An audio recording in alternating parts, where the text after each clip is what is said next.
ইলিয়াস ভাইদের মতো বীরেরা কিন্তু সংখ্যায় কমই জন্মায়, ঘরে ঘরে জন্মায় না।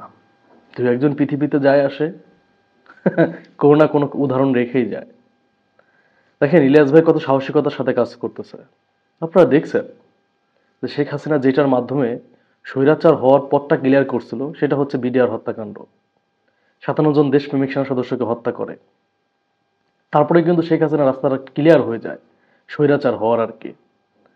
তো বিডিআর হত্যাকাণ্ডের যে বিচার, এটা কিন্তু এক প্রকার চাঁদের দেশে যাইতে গেছিল। পরবর্তীতে এটা নিয়ে ইলিয়াস ভাই কথা বলল, ইলিয়াস ভাই প্রতিবাদ করলো, বিচার আবার শুরু হইল।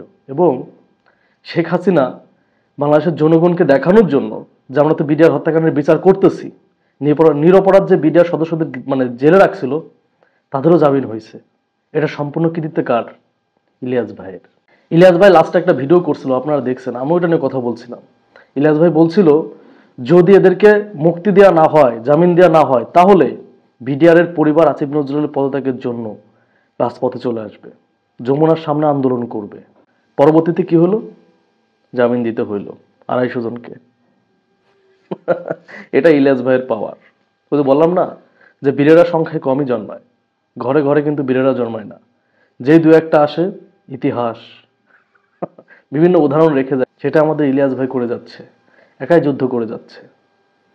কিন্তু কষ্টের জায়গা এখানে, গত ভিডিওতে বলছি, ইলিয়াস ভাইদের মতো বীরদের এই সরকার ব্যবহার করতে পারতেছে না। গতকালকেও বলছি, আমি অনেক আফসোস নিয়ে কথাগুলো বলতে হয়, এদেরকে অবহেলা করা হচ্ছে।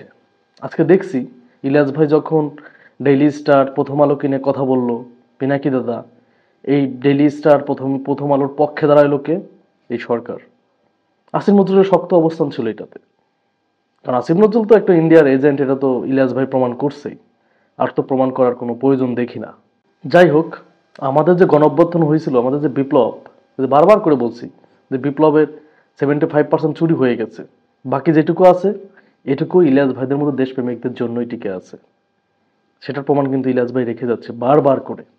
কিন্তু আফসোসের বিষয় হচ্ছে এটা, কষ্টের বিষয় হচ্ছে এটা, যে আমাদের যারা বর্তমানে রাষ্ট্র পরিচালনা করতেছে তারা এই জিনিসটা বুঝতেছে না।